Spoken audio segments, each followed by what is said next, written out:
ننھے منھے اور پیارے پیارے دوستوں کو ہمارا سلام۔ بچوں، ہم آپ کو چھوٹی چھوٹی کہانیاں سنانے کا سلسلہ شروع کرنے جا رہے ہیں۔ وہی سلسلہ جو ہماری نانی اور دادی امائیں کیا کرتی تھیں۔ ایسی کہانیاں جس میں سبق آموز اور دلچسپ باتیں ہوں گی۔ بچوں، ان کہانیوں سے آپ نہ صرف نصیحت حاصل کر سکیں گے بلکہ سیل فونز، لیپ ٹاپ اور ٹیلی ویژن دیکھنے کے مضر اثرات سے بھی بچ سکیں گے۔ آؤ کہانی سنیں۔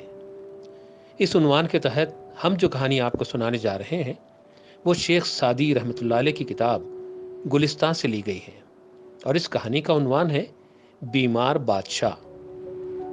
بچوں، کسی ملک میں ایک بادشاہ تھا۔ ایک بار اسے ایک ایسا پھوڑا نکلا جسے راج پھوڑا بھی کہا جاتا ہے، جس سے وہ شدید بیمار پڑ گیا اور بہت کمزور ہو گیا۔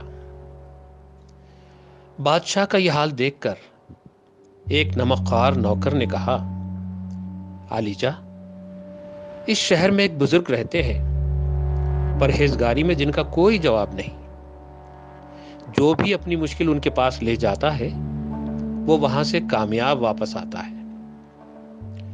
حضور بھی انہیں بلوائیں تاکہ وہ آپ کے لیے دعا کریں، اور ان کی دعا اور خدا کی مہربانی سے آپ کی یہ بیماری دور ہو جائے۔ بادشاہ نے خادم کی یہ بات سن کر اس بزرگ کو دربار میں لانے کا حکم دیا۔ حکم کی دیر تھی کہ وہ بزرگ نہایت عزت اور احترام سے دربار میں لائے گئے۔ بادشاہ نے ان سے اپنا حال بیان کیا اور عاجزی سے کہا کہ اے بزرگ، آپ میرے لیے دعا کیجئے، کیونکہ اس پھوڑے نے مجھے بالکل مجبور کر دیا ہے اور میں اس بیماری سے تنگ آ گیا ہوں۔ تجربہ کار بزرگ نے یہ بات سن کر بادشاہ سے صاف صاف کہا، اے بادشاہ، خدا منصف مزاج لوگوں پر مہربان ہے۔ جو خدا کی مخلوق کے ساتھ رحم و کرم کرتا ہے، خدا بھی اس کو اپنی بخششوں سے نوازتا ہے۔ اور تیرا یہ حال ہے کہ تو نے لوگوں کے ساتھ کوئی مہربانی نہیں کی ہے، بلکہ ان کو اپنے ظلم کا شکار بنایا ہے۔ پھر میری دعا سے تجھے کس طرح فائدہ ہو سکتا ہے؟ تجھ کو تو پہلے اپنے گناہوں سے توبہ کرنی چاہیے اور پھر مجھ سے دعا کی درخواست کرنی چاہیے۔ بادشاہ نے بزرگ کی یہ بات سنی اور اپنے کیے پر بہت شرمندہ ہوئے اور اسے بہت افسوس ہوا۔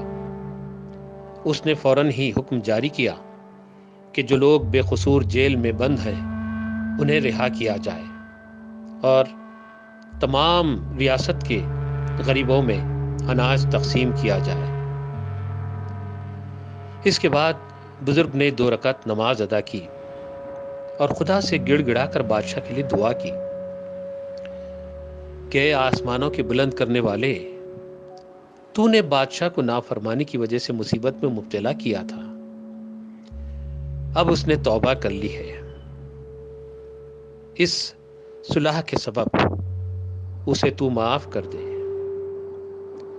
ابھی بزرگ کے ہاتھ دعا ہی میں تھے کہ بادشاہ بالکل ٹھیک ہو گیا اور اپنے بستر سے اٹھ بیٹھا۔ بادشاہ اپنی صحت مندی کو دیکھ کر بہت خوش ہوا اور اپنا خزانہ اس بزرگ کے قدموں میں ڈال دیا، لیکن بزرگ نے کچھ بھی لینے سے انکار کر دیا۔ لیکن بادشاہ کو نصیحت کی کہ اے بادشاہ، ایک بار تو خدا نے تمہیں معاف کر دیا، اب پھر کبھی خدا کے بندوں پر ظلم نہ کرنا، ورنہ پھر سنبھل نہ پاؤ گے اور نہ کوئی دعا تمہاری قبول ہوگی۔ بچوں، اس کہانی سے یہ نصیحت ملتی ہے کہ ظالم و جابر لوگوں کی دعا اللہ تعالیٰ قبول نہیں کرتا جب تک کہ وہ اپنے ظلم سے باز نہ آ جائیں اور اپنے ماتحتین کے ساتھ رحم کا سلوک نہ کریں۔